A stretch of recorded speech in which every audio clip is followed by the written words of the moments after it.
Hello बच्चों, मैं प्रवीण दुबे हमेशा की तरह सरदाना इंस्टीट्यूट में एक बार फिर से आपका स्वागत करता हूं। देखिए बच्चों, जैसा कि आप जानते हैं कि हम अभी एक सीरीज चला रहे हैं कांस्टेबल के पेपर की, जिसमें हम 2017 के कांस्टेबल के पेपरों का सॉल्यूशन कर रहे हैं और ये हमारा 10वें पेपर का अभी सॉल्यूशन चल रहा है, जिसके अभी हम 3 पार्ट कंप्लीट कर चुके हैं और हर एक पार्ट में हमने 10 क्वेश्चनों का सॉल्यूशन किया है। तो आज हम चौथे पार्ट का सॉल्यूशन करेंगे, यानी कि इसमें भी लगभग आपके 10 क्वेश्चनों का सॉल्यूशन हम करेंगे। ठीक है, चलिए तो आपको ज़्यादा समय ना लेते हुए शुरुआत करते हैं क्वेश्चन से कि भाई क्वेश्चन नंबर आपका 31 क्या था। तो क्वेश्चन नंबर 31 है कि 2x + 2 की होल पावर 3 प्लस 3x - 2 की होल पावर 3 को सरल कीजिए। देखिए, जब इस टाइप के क्वेश्चन आते हैं तो यानी कि आपको यहाँ ज़रूरत है फॉर्मूले की। एक में लग रहा है आपका a + b का होल क्यूब और एक में लगेगा आपका a - b का होल क्यूब। तो चलिए हम बात करते हैं कि फॉर्मूला क्या होता है। तो आप कहेंगे सर a + b का होल क्यूब होता है a³ + b³ + 3a² b + 3ab²। ये a + b का होल क्यूब होता है। अब इसी फॉर्मूले में अगर आप b की वैल्यू माइनस रख दें तो ये आपका बन जाएगा a - b का होल क्यूब। तो चलिए ये क्या बनेगा आपका, तो आप कहेंगे सर a³ - b³ माइनस होगा यहाँ पर। यहाँ क्या होता है आपका माइनस का, क्योंकि b की वैल्यू माइनस रख रहे हैं आप, तो यहाँ पर क्या हो जाएगा माइनस का -3a² b और यहाँ पर रहेगा आपका प्लस का 3ab²। क्योंकि b माइनस का रहेगा, उसका आप प्लस वर्ग करेंगे, स्क्वायर करेंगे तो वो प्लस में कन्वर्ट हो जाएगा। तो ये दो फॉर्मूले का यहाँ पर इस्तेमाल होना है। एक पहला फॉर्मूला है आपका a + b का होल क्यूब और दूसरा फॉर्मूला है आपका a - b का होल क्यूब।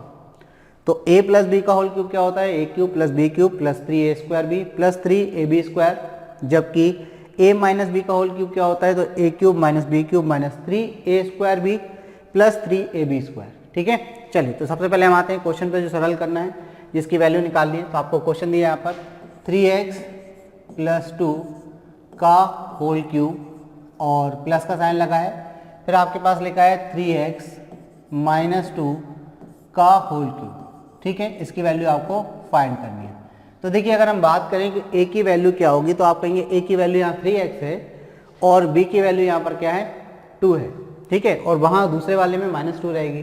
तो चलिए यहाँ पर फॉर्मूला लगाते हैं। तो a³ यानी कि 3x का क्या हो जाएगा, तो आप कहेंगे सर होल क्यूब। फॉर्मूला इसमें लगा देते हैं तो ये कितना हो जाएगा आपका 3x का होल क्यूब मतलब a³। तो चलिए ये हमने लगा दिया यहाँ पर 3x का होल क्यूब प्लस b³ यानी कि 2 का क्यूब प्लस 3a² यानी कि 3x का होल स्क्वायर, फिर इसके बाद a² यानी कि 2 की वैल्यू 2 प्लस यहाँ पर आएगा आपका 3a यानी कि 3x प्लस b² यानी कि 2 का स्क्वायर, प्लस नहीं इंटू b का स्क्वायर होता है, क्योंकि इंटू में वैल्यू थी तो यहाँ पर हो जाएगा आपका b का स्क्वायर इंटू 2 का स्क्वायर। तो ये तो हो गया आपका a + b का होल क्यूब। अब बात करते हैं माइनस की, तो यहाँ पर प्लस का साइन लगा है, प्लस के बाद हम यहाँ पर फॉर्मूला लगा रहे हैं दूसरा वाला a³ यानी कि 3x का होल क्यूब, b³ यानी कि माइनस का 2 की पावर 3 यानी कि b का क्यूब। ये माइनस का होता है, देखिए फॉर्मूले में माइनस का होता है, तो माइनस में हो जाएगा 3a का स्क्वायर 3a² b यानी कि 2 प्लस में क्या होता है, तो देखिए माइनस वाले फॉर्मूले में प्लस होता है। तो 3a की वैल्यू तो आप कहेंगे सर 3x, b की वैल्यू यानी कि 2 का स्क्वायर, ये क्या हो जाएगा, तो आप कहेंगे सर 2 का स्क्वायर। तो यहाँ पर आप क्या कर दीजिए 2 का स्क्वायर इंटू में। ठीक है, ये दोनों फॉर्मूले हमने खोल दिए। इसमें a + b का होल क्यूब लगा दिया, प्लस का साइन लगाकर a - b का होल क्यूब लगा दिया। अब देखिए ज़्यादा दिमाग मत लगाना, आपको पता है कि यहाँ पर जो वैल्यूज़ कट रही है उनको काट दीजिए। ये 2 की घात 3 माइनस में और ये प्लस में कैंसिल हो गई। ये 3x की पावर 2 3x की पावर होल पावर 2 इंटू 2 है और ये 3 इंटू 3x की होल पावर 2 इंटू 2 है। ये माइनस में ये प्लस में, तो ये भी कैंसिल हो गया आपस में। 2 टर्म्स आपकी कैंसिल हो गए, बाकी सब आपके ऐड हो जाएंगे। ठीक है, तो कैसे ऐड कर देना है भाई, देखिए ये 3 का घन यानी कि 27 होता है 27, तो ये हो गया आपका 27x की पावर 3 प्लस, अब देखिए यहाँ पर होगा 3 त्रिका 9 और 9 का मल्टीप्लाई 4 में, तो आप कहेंगे सर 9 चौक 36, कितना हो गया 36x, और प्लस का साइन लगाए तो प्लस का साइन लगा दीजिए, ये भी कितना हो जाएगा, तो आप कहेंगे सर 27 x की घात 3 हो जाएगी। 27 एक्स की पावर 3। ये आपका सेम रहेगा, देखिए 3 त्रिका 9, 9 चौक 36, तो ये भी आपका कितना हो गया 36 प्लस में एक्स, 36 एक्स है नहीं, प्लस में 36 एक्स हो गया। 27 ये है, 27 ये है, तो आप कहेंगे सर ये 54 हो जाएगा एक्स की पावर 3। ये 36 है और ये भी 36 है, तो ये कितना हो जाएगा 72 72 एक्स। तो ये आपका क्या आ गया, आंसर आ गया। ठीक है, यानी कि 54 एक्स की घात 3 प्लस 72 एक्स, यानी कि 54 X raise to power 3 plus 72 X, ये आपका आंसर है। किस ऑप्शन में दिया है, तो आप कहेंगे सर 54 एक्स की घात 3 प्लस 72 एक्स ऑप्शन सी में दिया है, तो ऑप्शन सी क्या हो जाएगा आपका आंसर। ठीक है, चलिए आगे बढ़ते हैं अगले क्वेश्चन की तरफ। क्वेश्चन नंबर 32 आपको दिया है 3p की पावर 3 माइनस 7 को यदि p माइनस 1 से भाग देने पर शेषफल बताना है, क्या आएगा, शेषफल क्या बचता है। तो देखिए इसको दो तरीके से आप कर सकते हैं, हम दोनों तरीके समझेंगे। ठीक है, आपके दिमाग में जो चीज़ बैठता है आप उसको बिल्कुल एब्जॉर्व कर लें, उसको उसी तरीके से बैठाल के आप सॉल्व करें। देखिए फर्स्ट मेथड में हम बात करेंगे कि उन्होंने बोला है कि शेषफल ज्ञात करें। तो एक तरीका तो ये है कि इन्होंने क्या बोला 3p की पावर 3 माइनस 7। ठीक है, ये आपके पास एक नंबर है, बोल रहे हैं कि p माइनस 1 से भाग दें।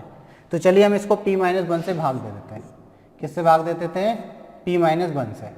तो आप p माइनस 1 से जब भाग देंगे तो इन्होंने बोला शेषफल क्या आएगा। तो आप जानते हैं हम कैसे भाग देते हैं, आपके पास 3p की पावर 3 चाहिए और यहाँ पर हमारे पास क्या है, तो आप कहेंगे सर यहाँ पर तो केवल p है, तो आपको कितनी बार भाग देना पड़ेगा 3p स्क्वायर बार।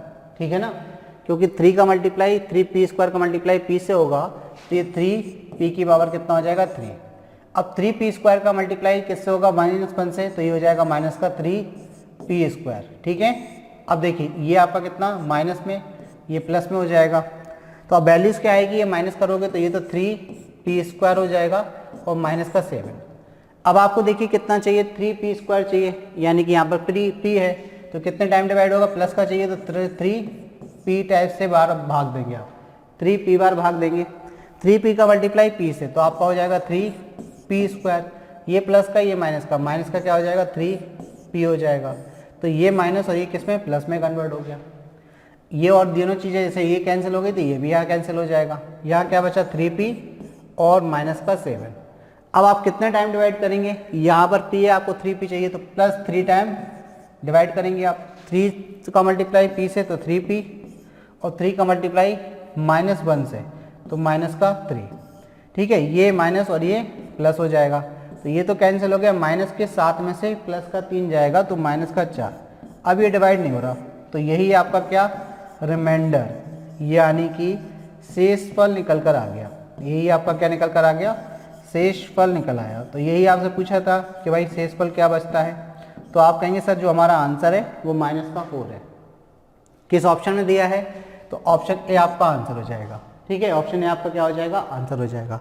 अब देखिए दूसरा तरीका क्या उसका बनेगा, सेकंड मेथड हम देखें तो अगर हम दूसरे तरीके की बात करें इस क्वेश्चन को सॉल्व करने की, तो आपको समझना पड़ेगी चीज़ों को।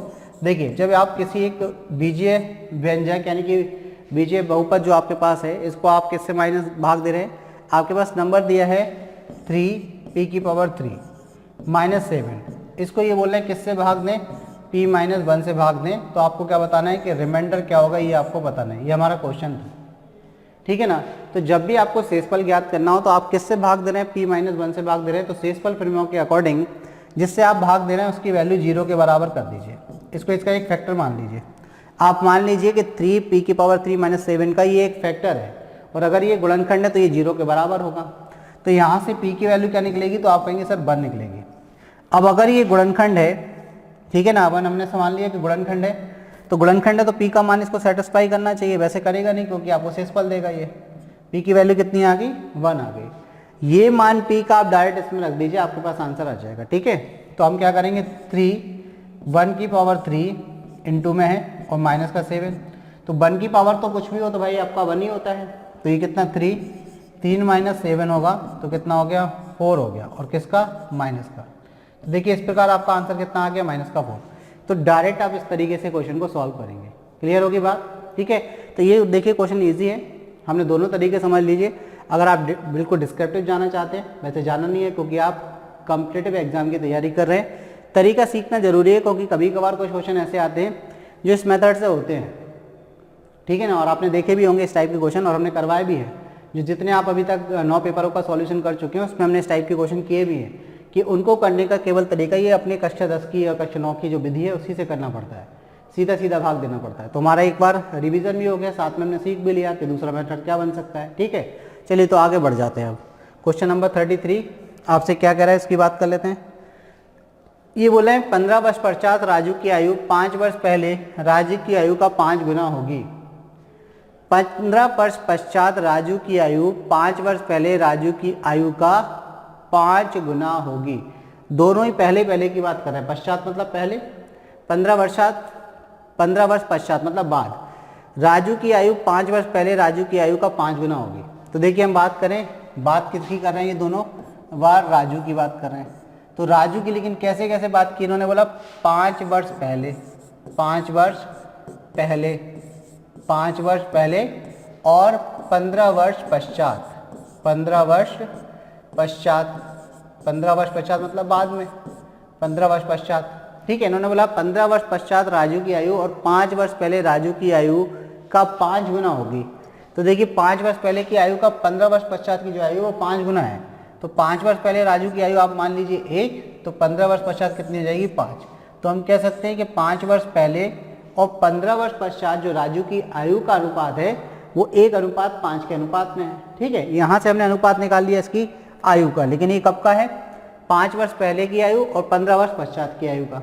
अब आप जानते हैं कि 5 वर्ष पहले की बात करें और 15 वर्ष पश्चात, तो आपने अगर नहीं पढ़ा है एज, आयु का एक पूरा टॉपिक क्लियर कराया है, उसमें आपको बताया है कि किस तरीके से अगर 15 वर्ष पश्चात बोल रहे हैं और 5 वर्ष पहले बोल रहे हैं, तो जो 15 वर्ष पश्चात की आयु होगी और जो 5 वर्ष पहले की आयु होगी उनका अंतर क्या होता है, 15 और 5 इन दोनों के योग के बराबर होता है।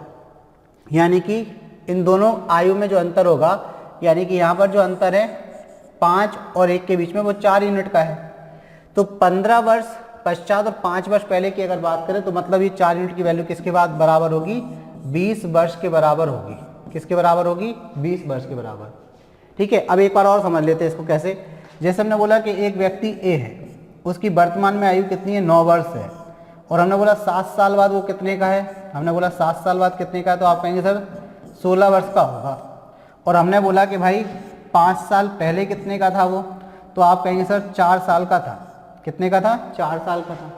5 साल पहले के लिए 5 माइनस कर दिया, 7 साल बाद के लिए 7 प्लस कर दिया। तो 9 साल का व्यक्ति 7 साल बाद तो 16 का होगा और 5 साल पहले 4 का होगा। तो बताइए उसकी 5 साल पहले की आयु और 16 साल बाद की आयु के बीच में कितने का अंतर है, तो आप कहेंगे सर 12 साल का अंतर है। देख लीजिए 16 में से 4 माइनस करिए, 12 साल का अंतर है। तो ये 12 साल का अंतर आपको ऐसे भी तो मिल रहा है कि 7 साल बाद और 5 साल पहले, यानी कि 7 और 5 को जोड़ने पर भी तो मिल रहा है। अगर आप 7 साल बाद की और 5 साल की बात करें तो भी तो आपको 12 साल का अंतर ही मिल रहा है।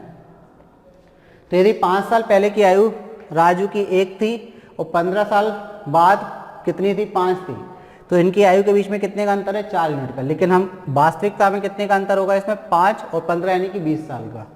तो 1 यूनिट की वैल्यू कितनी आ जाएगी, तो आप कहेंगे 1 यूनिट की वैल्यू 5 वर्ष के बराबर आ जाएगी। अब आपको बताना क्या है, तो उन्होंने बोला है कि राजू की वर्तमान आयु क्या है। तो 5 साल पहले की आयु आपने निकाल ली, 1 यूनिट मतलब 5 साल पहले की आयु। तो 5 साल पहले की आयु आ गई हमारी राजू की कितनी, 5 साल पहले की आ गई 5 वर्ष। तो वर्तमान में कितने का होगा, तो 5 वर्ष इसमें और ऐड कर दीजिए वर्तमान में लाने के लिए, तो 10 वर्ष हो जाएगा कि नहीं। तो वर्तमान में जो राजू की आयु है वो कितनी है, 10 वर्ष है। वो कितनी है, 10 वर्ष है वर्तमान में। यही आपका क्या हो गया, आंसर भी हो गया। किस ऑप्शन में आपको दिया है 10 वर्ष, तो आप कहेंगे sir option D. Option D क्या हो जाएगा, आपका आंसर हो जाएगा। और आपको बता दें यदि आपने आयु का टॉपिक वाला चैप्टर नहीं पढ़ा है, टॉपिक वाइज जो आपको पढ़ाया जा रहा है उसको नहीं पढ़ा है तो जरूर देख लें। देखने के लिए आपको बताएं, आपको स्टडी अड्डा पे जाना पड़ेगा, ठीक है। किस पे जाइए आप, स्टडी अड्डा, जो हमारा ऑफिशियल यूट्यूब चैनल है उस पर जाकर जरूर देखें, ठीक है। तो आपको स्टडी अड्डा यूट्यूब चैनल पर जाके आप देख सकते हैं, या सरदाना ट्यूटोरियल, सरदाना ट्यूटोरियल पर सरदाना ट्यूटोरियल पर जाकर आप देख सकते हैं। ये दो ऑप्शन है आपके पास देखने के लिए, दोनों जगह आपको एज वाला टॉपिक जो है अवेलेबल है। क्लियर? चलिए तो आगे बढ़ते हैं बच्चों अगले क्वेश्चन की तरफ। Question number 34। देखिए क्वेश्चन नंबर 34 कह रहा है कि 8 वर्ष पहले प्रभु अपने पुत्र से 4 गुना बड़ा था। 8 वर्ष पहले प्रभु अपने पुत्र से 4 गुना बड़ा था। तो प्रभु के लिए हमने लिख लिया P और पुत्र के लिए हमने लिख लिया S, मतलब सन। कितने वर्ष पहले की बात कर रहे हैं? तो 8 वर्ष पहले। कितना गुना बड़ा था? तो 4 गुना बड़ा था। तो 8 वर्ष पहले की अगर बात कर रहे हैं, 8 वर्ष पहले प्रभु अपने पुत्र से 4 गुना बड़ा था। देखिए अगर ये बोलते हैं कि प्रभु अपने पुत्र की आयु का 4 गुना था, तो इसका मतलब होता है कि पुत्र अगर 1 वर्ष का है तो प्रभु 4 का, लेकिन 4 गुना बड़ा था का मतलब क्या होता है कि सन उसका जो है वो अगर 1 यूनिट का है, मतलब 1 वर्ष का है, तो इसमें 4 जोड़ दीजिए। 4 गुना निकालेंगे मतलब 1 का 4 गुना 4 और इसमें जोड़ दीजिए, यानी कि प्रभु की आयु 8 वर्ष पहले कितनी थी? 5। तो उसके पुत्र की कितनी थी? 1। 4 गुना बड़ा था। ठीक है, ये ऐसे इस तरीके से क्वेश्चन बनता है। अब देखते हैं लैंग्वेज पे बेस क्या जाएगा। एक बार फिर से समझ लीजिए कि 8 वर्ष पहले प्रभु अपने पुत्र से 4 गुना बड़ा था। 4 गुना, ज़्यादा नहीं लिखा है इसमें, ज़्यादा लिखा होता तो ठीक है 4 ही ले लीजिए इसमें, आप 4 से ही काम चल जाएगा। देखिए अगर ये बोलते हैं 4 गुना ज़्यादा बड़ा था या 4 गुना अधिक बड़ा था तो आपका 5 आता। 4 गुना बड़ा था मतलब ये 1 का था तो ये 4 का था। इन्होंने बोला 8 वर्ष पश्चात प्रभु अपने पुत्र से 2 गुना होगा। तो 8 वर्ष बाद, 8 वर्ष पश्चात मीन्स बाद, प्रभु की आयु अपने पुत्र की आयु से कैसी होगी? 2 गुनी होगी। ठीक है, अब आप बताइए, आप जानते हैं कि 2 व्यक्तियों की आयु के बीच में सदैव अंतर कैसा रहता है? तो आप कहेंगे सर समान रहता है। समान रहता है तो अगर हम बोलें कि यहाँ अंतर कितने का, तो आप कहेंगे सर यहाँ अंतर 3 का है। यहाँ अंतर कितने का? तो आप कहेंगे सर 1 का है। तो अंतर समान करने के लिए यहाँ 3 से मल्टीप्लाई कर दीजिए। तो ये जो 8 वर्ष का अनुपात आएगा ये 6 अनुपात कितना हो जाएगा? 3 हो जाएगा। 6 अनुपात कितना हो जाएगा? 3 हो जाएगा। मतलब 8 साल पहले यदि प्रभु 4 का था तो 8 साल बाद कितने का? 6 का है। 8 साल पहले उसका पुत्र जो अगर 1 यूनिट का था तो 8 साल बाद कितने का है? तो आप कहेंगे सर वो 3 यूनिट का है। कितने यूनिट की वृद्धि हुई? तो आप कहेंगे सर 2 यूनिट की। अब आपको पता है, यानी कि हम कह सकते हैं कि उसके पुत्र की खुद की आयु से जो अंतर है वो 2 यूनिट का है, लेकिन ये आयु का अंतर कब का है? 8 साल पहले का और 8 साल बाद का। तो 8 साल पहले 8 साल बाद मतलब 16 साल का अंतर होगा। तो हम कहेंगे कितने का अंतर है? 16 वर्ष। 2 यूनिट की वैल्यू 16 वर्ष के बराबर। तो 1 यूनिट की वैल्यू कितने के बराबर? तो आप कहेंगे सर 8 वर्ष के बराबर। 1 यूनिट की वैल्यू किसके बराबर? तो आप कहेंगे 8 वर्ष के बराबर। क्या बताना है? प्रभु की वर्तमान आयु क्या है। तो पहले प्रभु की हम क्या निकाल लें? 8 साल पहले की आयु निकाल लें। तो आप यहाँ से 4 यूनिट की वैल्यू निकाल लीजिए, दोनों तरफ 4 से मल्टीप्लाई कर दीजिए तो 32 वर्ष। लेकिन ये जो आयु है प्रभु की वो कब की है? ये 8 साल पहले की है। तो वर्तमान में आने के लिए आपको क्या करना पड़ेगा? 8 जोड़ना पड़ेगा, यानी कि 40 वर्ष। तो प्रभु की जो वर्तमान आयु है, प्रभु की वर्तमान आयु, प्रभु की आयु कितनी आ गई? तो ये 40 वर्ष आ गई। और कब की आयु है ये? वर्तमान की। ठीक है ना। देखिए सबसे पहले हमने क्या किया? 1 यूनिट की वैल्यू निकाल ली। अब आपको पता है कि अगर उसका सन 8 साल पहले 1 यूनिट का था और 8 साल बाद 3 यूनिट का है तो यहाँ 2 यूनिट का अंतर आ रहा। आपको पता है कि किसी व्यक्ति की आयु अगर 8 साल पहले और 8 साल बाद आपको पता हो तो उनके बीच में 16 साल का अंतर होता है। तो 16 के बराबर कर दिया, 1 यूनिट की वैल्यू 8 वर्ष आ गई। 4 यूनिट निकाल दिए भाई, प्रभु 8 साल पहले कितना? 4 यूनिट का था। तो 4 यूनिट की वैल्यू कितनी आ गई अगर हम बात करें? तो आप कहेंगे सर 4 यूनिट की वैल्यू आ गई आपकी 32। तो वर्तमान में लाने के लिए आपने क्या कर दिया? 4 जोड़ दिया। ठीक है, उसमें क्या कर दिया? 4 8 जोड़ दिया, 8 साल जोड़ दिया तो 40 साल। तो आपका आंसर कितना आ गया? 40 वर्ष। लेकिन अभी हम आपसे बात करेंगे भाई कि ये तो आपका आंसर होगा और ये पूछा गया है किस ऑप्शन में दिया है? तो ऑप्शन ए में दिया है। तो ऑप्शन ए आपका क्या हो गया? आंसर हो गया। ठीक है, चलिए तो आगे बढ़ते हैं अगले क्वेश्चन की तरफ। अगला क्वेश्चन आपको क्या दिया है? अच्छा, एक चीज़ आपको ध्यान रखनी है कि अनुपात कहाँ से सॉल्व होगा? यहाँ से। अगर आप चाहते कि 8 साल बाद की आयु निकाल के आप 8 माइनस करें तो भी आ जाता। 1 यूनिट की वैल्यू कितनी है? तो आप कहेंगे 8। तो 6 यूनिट की वैल्यू कितनी होगी प्रभु की? तो आप कहेंगे 8 × 48। 48 में से भी आप 8 माइनस करेंगे तो भी आपका 40 साल ही निकलेगा। दिमाग में आई होगी सर पहले का क्यों निकाला? 8 बाद वाले के से भी तो निकाल सकते थे। तो बिल्कुल निकाल सकते थे। फिर आपको रेशियो ये वाला लगाना है, इसको नहीं मत लगाना, क्योंकि कंडीशन यहाँ से सेटिस्फाई हो रही है कि दोनों के बीच में कितने का अंतर? 3 का यहाँ है और 3 का यहाँ अंतर है, तब कंडीशन यहाँ से सेटिस्फाई हो रही है। क्योंकि आप जानते हैं कि दो व्यक्तियों की आयु के बीच में अंतर सदैव समान रहता है। ठीक, चलिए आगे बढ़ जाते हैं अगले क्वेश्चन की तरफ। क्वेश्चन नंबर 35 क्या कह रहा है भाई? तो ये कह रहा है कि आपके पास क्वेश्चन नंबर 35 कह रहा है कि राहुल गौतम से 10 वर्ष छोटा है। राहुल क्या है? 10 वर्ष छोटा है, मतलब गौतम क्या है? बड़ा है 10 वर्ष। 10 वर्ष पश्चात राहुल और गौतम की आयु का अनुपात जो है वो कितना है? तो अनुपात 3 होगा। तो राहुल की वर्तमान आयु ज्ञात करें। देखिए सिंपल सी चीज़ है, बहुत सिंपल क्वेश्चन है। इन्होंने बोला कि राहुल और गौतम दो व्यक्ति हैं। राहुल गौतम से 10 वर्ष छोटा है, मतलब गौतम और राहुल की जो आयु के बीच में अंतर है वो कितने का है? 10 वर्ष का है। ठीक है, 10 वर्ष का है। साथ में इन्होंने बोला है कि राहुल और गौतम की आयु का अनुपात कब का? 10 वर्ष बाद का। तो यहाँ हमने लिख लिया कि 10 वर्ष बाद किसकी आयु का अनुपात दिया है? तो आप कहेंगे राहुल और गौतम। राहुल की आयु का गौतम की आयु से अनुपात कितना है? 2:3 का अनुपात है। अब आप जानते हैं कि दो व्यक्तियों की आयु के बीच में अंतर सदैव समान होता है। तो यहाँ देखिए अंतर कितने का है? तो आप कहेंगे 1 यूनिट का। मतलब राहुल अगर 10 साल बाद 2 यूनिट का है तो गौतम 3 यूनिट का है। तो गौतम 1 यूनिट बड़ा है 10 साल बाद। तो चाहे 10 साल बाद की बात करें, चाहे वर्तमान की बात करें, चाहे 10 साल पहले की बात करें, दो व्यक्तियों की आयु के बीच में अंतर सदैव समान रहता है। उन्होंने बोला है कि राहुल और गौतम से 10 वर्ष छोटा है, मतलब यहाँ पर 1 यूनिट की वैल्यू किसके बराबर? तो आप कहेंगे सर 10 वर्ष के बराबर। अब किसकी आयु पूछिए? राहुल की वर्तमान आयु। तो राहुल की 10 वर्ष बाद की आयु निकाल लीजिए।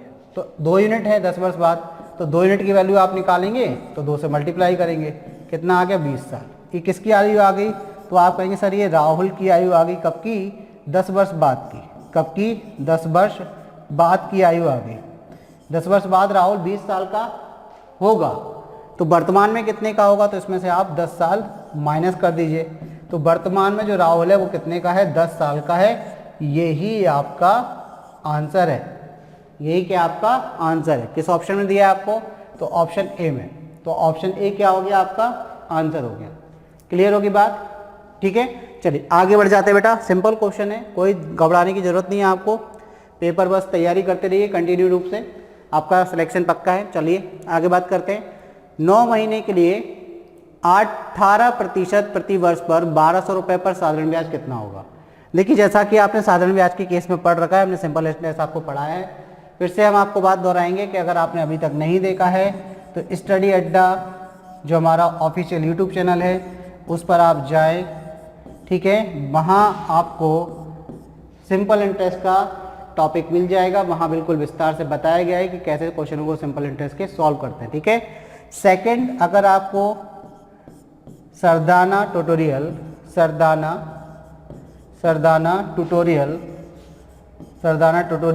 सब्सक्राइब नहीं किया है तो उसको भी सब्सक्राइब कर लें, और वहाँ भी आपको ये अवेलेबल है। ये दोनों ऑफिशियल यूट्यूब चैनल हैं, इनमें कहीं भी आपको दोनों जगह क्या मिल जाएगा? सिंपल इंटरेस्ट का टॉपिक आपको मिल जाएगा। ठीक है ना। चलिए तो अब हम बात करें कि 9 महीने के लिए 18% प्रति वर्ष पर 1200 रुपये का साधारण ब्याज आपको ज्ञात करना है। तो देखिए जैसा कि आपको बताया था कि अगर आपको दर दी है कितनी? 18% और टाइम कितना दिया है? तो 9 महीने, 9 मंथ दिए। ठीक है, टाइम आपको कितना दिया? 9 महीने दिए। और 1200 रुपये क्या दिया है आपको? तो सिंपल ये आपको मूलधन दिया, प्रिंसिपल दिया है। ये क्या दिया? प्रिंसिपल दिया है। 1200 रुपये क्या दिया आपको? प्रिंसिपल दिया, यानी कि मूलधन दिया। तो देखिए आपके पास क्या क्या चीज़ है। मूलधन आपके पास है, रेट ऑफ इंटरेस्ट आपके पास है, समय आपके पास है।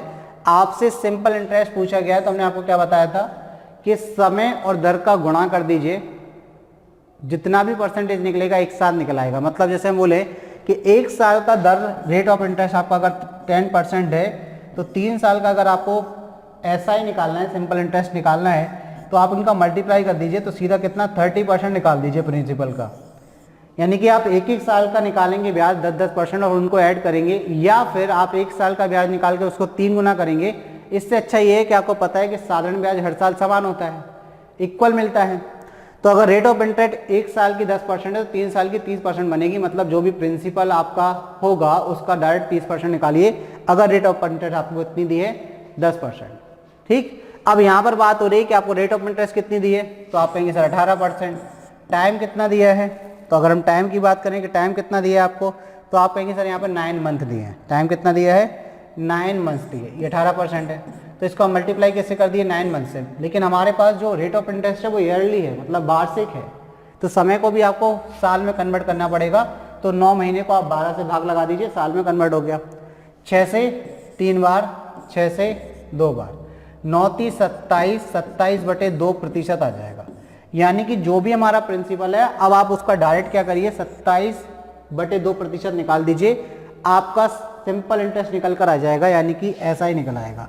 तो सिंपल इंटरेस्ट हम कैसे निकालेंगे, साधारण ब्याज की अगर बात करें, सिंपल इंटरेस्ट की हम बात करें तो सिंपल इंटरेस्ट कैसे निकलेगा, तो आप कहेंगे सर बहुत इजी है कि जो हमारा प्रिंसिपल था मूलधन 1200, उसका 27/2% निकाल दीजिए, प्रतिशत का साइन हटाएंगे, बटे में कितना आ जाएगा 2 जीरो, 2 जीरो से 2 जीरो कैंसिल, 2 से ये 6 बार कैंसिल, 6 का मल्टीप्लाई 27 से करेंगे तो आप कहेंगे सर 7×42 की 2, हासिल में 4, 6 दूनी 12 और 4 16, 162 रुपये।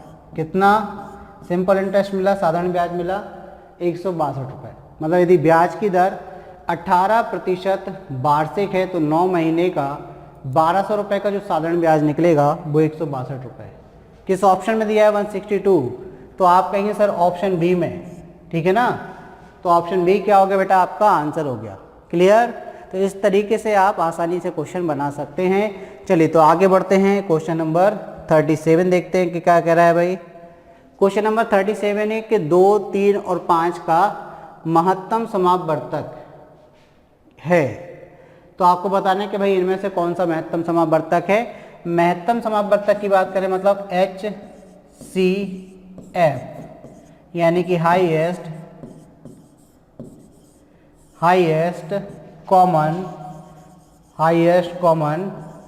फैक्टर। आपको बताना है क्या हाईएस्ट कॉमन फैक्टर कौन सा है, आपको ये बताना है हाईएस्ट कॉमन फैक्टर। तो आपसे HCF पूछा गया है, तो सबसे पहले एक चीज़ ध्यान रखें कि अगर नंबरों के गुणनखंड में कोई भी कॉमन फैक्टर नहीं है, मतलब गुणनखंड कॉमन नहीं है, जो भी आपको संख्या दी है उसमें कोई भी गुणनखंड कॉमन नहीं है, तो आप उसका HCF क्या होता है, आपका 1 होता है। अब सबसे पहले बात करें हम कि 2, तो आप कहेंगे सर एक अभाज्य संख्या, 3 भी अभाज्य संख्या और 5 भी अभाज्य संख्या, ये अभाज्य संख्याएं हैं। ये तीनों क्या है, अभाज्य संख्याएं, यानी कि प्राइम नंबर्स हैं। ये तीनों क्या है, अभाज्य संख्याएं। अब ये तीनों की तीनों अभाज्य संख्याएं, तो आप जानते हैं कि अभाज्य संख्या क्या होती है, तो ऐसी संख्या जो केवल खुद से डिवाइड होती है या 1 से डिवाइड होती है, यानी कि ऐसी संख्या जिनकी केवल 2 फैक्टर होते हैं, नंबर इटसेल्फ मतलब संख्या स्वयं और 1 यानी कि 1, ऐसी संख्याओं को हम अभाज्य संख्या यानी कि प्राइम नंबर कहते हैं। अब हमें HCF निकालना है, यानी कि इन तीनों में कॉमन फैक्टर देखना है क्या है। तो आपको पता है इसके फैक्टर कौन कौन से होंगे, तो आप कहेंगे 1 और 2। इसके फैक्टर कौन कौन से होंगे, तो आप कहेंगे 1 और 3। इसके फैक्टर कौन कौन से होंगे, तो आप कहेंगे 1 और 5।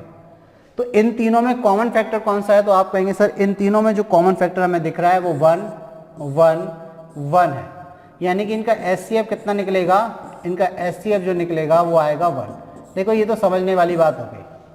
अब आपको हमेशा याद रखना है कि जब भी आप अभाज्य संख्याओं का HCF निकालेंगे वो कितना आएगा, 1 आएगा। जब भी आप अभाज्य संख्याओं का HCF निकालेंगे वो कितना आएगा, 1। या एक अभाज्य संख्या और एक भाज्य संख्या आ जाए तो भी HCF क्या रहता है आपका, 1। ऐसा कुछ जरूरी नहीं है। देखिए जैसे हम आपसे बोलें कि हमने 7 लिया, 11 लिया, 19 लिया और 23 लिया, हमने बोला इन संख्याओं का आपको HCF बताना है कितना है, इन तीनों चारों संख्याओं का आपसे पूछा है कि HCF बताइए कितना है। तो आप अब आसानी से बता सकते हैं, क्योंकि ये देखिए 7 जो है वो अभाज्य संख्या, 11 भी अभाज्य संख्या, 19 भी अभाज्य संख्या और 23 भी अभाज्य संख्या। तो ये चारों की चारों जब अभाज्य संख्या है तो इनका HCF कितना आएगा, तो आप कहेंगे सर इनका HCF जो होगा वो 1 होगा। जब भी आपके पास प्राइम नंबर होंगे तो उनका HCF कितना होगा, 1 होगा। ठीक है, चलिए तो आगे बढ़ जाते हैं। क्वेश्चन नंबर 38 क्या कह रहा है, चलिए तो क्वेश्चन नंबर 38 को और समझ लेते हैं। एक मोटर फैक्ट्री में एक वर्ष में 5 तरह के वाहनों का उत्पादन किया गया, जिसका विवरण निम्न में दिया गया है, नीचे आपको दिया गया है। यदि वह डाटा पाई चार्ट में निरूपित किया गया होता तो वैन के लिए क्या कोण होता। देखिए पाई चार्ट क्या होता है, एक सर्कल होता है, इस तरीके का एक सर्कल होता है, और इस डाटे को अगर आपको रिप्रेजेंट करना है कि 30 डिग्री का हमें एक कार पर प्रॉफिट हुआ, या इतना क्षेत्र आपका एक कार के लिए है, आपने देखा होगा इस टाइप से, तो ये आपको एक डार्क करके दे देते हैं इतना इतना क्षेत्र, और इसको मेंशन कर देते हैं, मान के चलिए ये कार वाला क्षेत्र है, ये कार को रिप्रेजेंट कर रहा है, मान के चलिए, ठीक है। फिर एक दूसरा क्षेत्र आपको बना देंगे इस तरीके से एक बड़ा सा, उसको भी डार्क कर देते हैं, ठीक है। और ये इसको बोल दिया कि भाई ये पिकअप का है, ये वाला क्षेत्र किसका है, पिकअप का है। फिर एक और डार्क करके ऐसे बना देंगे तीसरा क्षेत्र, तो तीसरा क्षेत्र मान के चलिए ऐसा बना दिया। और फिर उन्होंने बोल दिया कि ये वाला किसका है, तो इन्होंने बोल दिया था ये वैन का है, ये किसका है, वैन का है। फिर एक और एरिया बना दिया इन्होंने ऐसे मेंशन करके, ये वाला एरिया, और इसमें बोल दिया कि भाई जो ये वाला एरिया है वो आपका मिनी ट्रक का है, ये किसका है, मिनी ट्रक का है। तो इस तरीके से आपने एक वेन डायग्राम देखा होगा। अब मान के चलिए कि किसका पोर्शन कितना है, ये मिनी डायग्राम में आपको शो कर रहा है, ठीक है। तो यहाँ पर एक एंगल बनता है, जो पाई चार्ट होता है इसमें ये पूरा जो एंगल बनता है वो 360 डिग्री का बनता है। तो अगर आपसे पूछा जाए कि कार का कितना एंगल बन रहा है, पिकअप का कितना बन रहा है, वैन का कितना बन रहा है और मिनी ट्रक का कितना बन रहा है, ये चीज़, तो ये 360 डिग्री का एंगल होता है। बस आपको इतनी सी चीज़ याद रखनी है। इस क्वेश्चन को कैसे सॉल्व करेंगे वो देखिए। सबसे पहले हम बात करें कि 5 चीज़ें दी थी, हमने मोटर बाइक यहाँ पर इंक्लूड नहीं किया, वेन डायग्राम आपको क्लियर होगी बात। अब हमें बोला गया कि वह डाटा पाई चार्ट में निरूपित किया होता तो वैन के लिए, तो सबसे पहले तो आप अंडरलाइन कर लीजिए कि किसकी बात कर रहे हैं, वैन के लिए। सबसे पहले आप ध्यान रखना कि किसकी बात कर रहे हैं, वैन के लिए। तो वैन के लिए जो कोण बनेगा वो कितने का, तो सबसे पहले आपको सारा डेटा जो है वो सम करना है उनका। जैसे हम बात करें कि मोटर बाइक, अगर हम बात करें किसकी, मोटर बाइक की बात करें, तो आप कहेंगे सर कि जो मोटर बाइक है वो कितनी बनाता है, वो 6000। तो अगर हम मोटर बाइक की बात करें, मोटर बाइक, अगर हम मोटर बाइक की बात करें तो कितनी बनती है, 6000। प्लस अगर हम कार की बात करें तो कार कितनी बनती है, तो आप कहेंगे सर कार बनती है 3600, प्लस करते जाइए, ठीक है। प्लस अब हम बात करें कि पिकअप कितनी बनती है उस फैक्ट्री में, यही दिया है ना भाई, एक मोटर फैक्ट्री में एक वर्ष में 5 तरह के वाहनों का उत्पादन किया जाता है, मतलब ये बनते हैं, वहाँ मैन्युफैक्चर होते हैं। तो पिकअप कितने हैं, तो प्लस आप कर दीजिए 1200। फिर प्लस अगर हम बोलें कि वैन कितने बने हैं भाई एक साल में, तो आप कहेंगे सर वैन बने 800, कितने बने 800।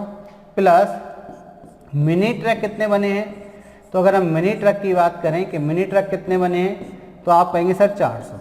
अब आप बताइए कि अगर ये pickup, van, car, mini truck सब मिलाकर इन पूरे का एंगल कितना बन रहा है, 360 मतलब 360 360 डिग्री बन रहा है, तो इन सबका योग किसके बराबर होना चाहिए, 360 डिग्री के बराबर होना चाहिए कि नहीं, बिल्कुल होना चाहिए।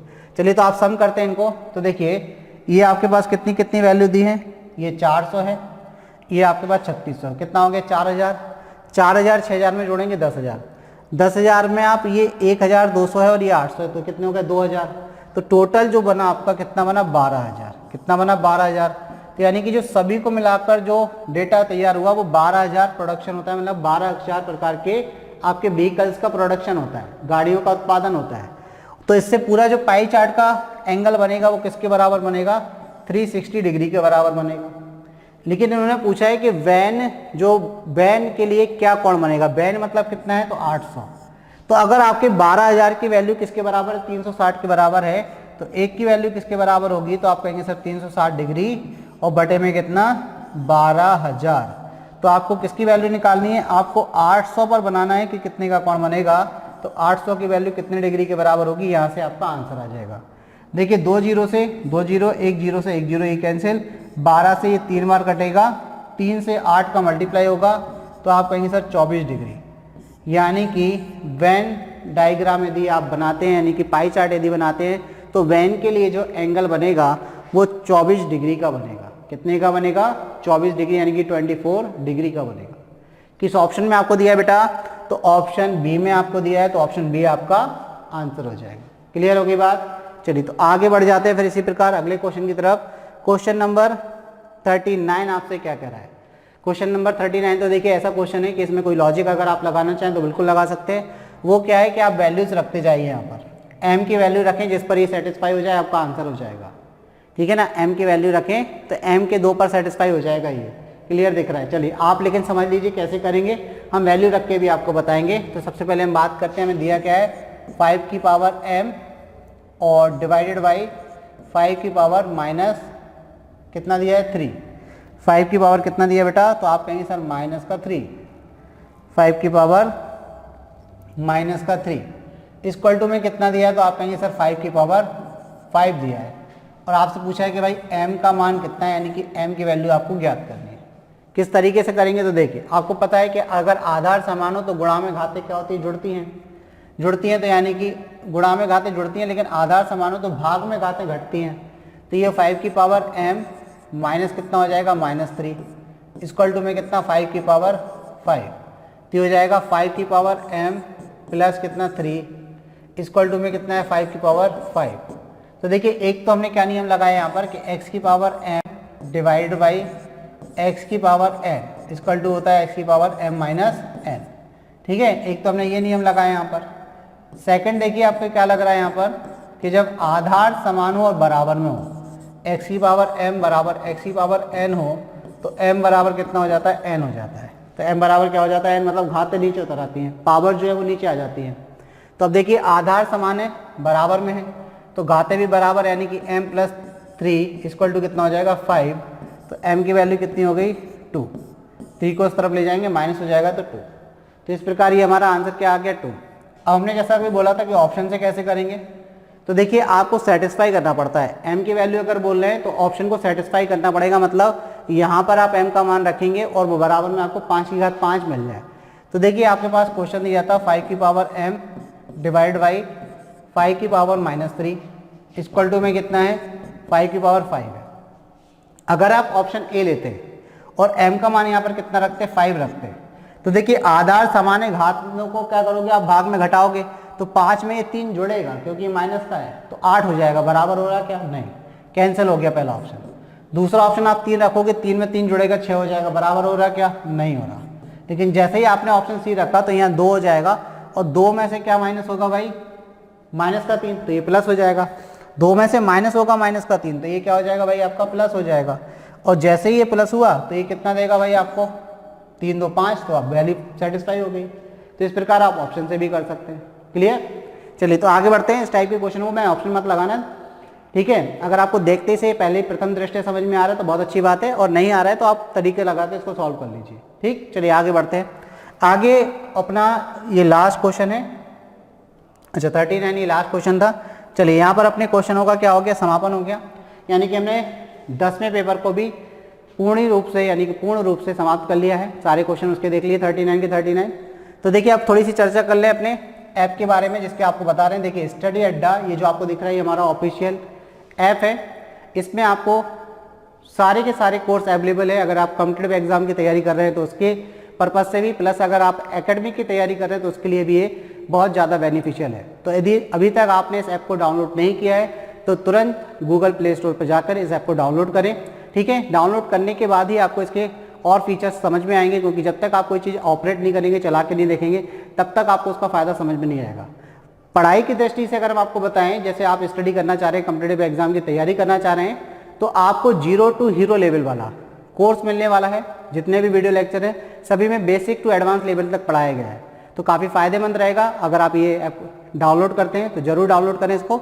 साथ में आपको बता दें, इसमें प्रीवियस ईयर के आपको पेपर्स मिल जाएंगे, उनका सॉल्यूशन मिल जाएगा, वीडियो लेक्चर मिल जाएंगे उन आपके प्रीवियस ईयर के पेपर्स के, प्लस PDF भी आपको अवेलेबल है। ठीक है ना।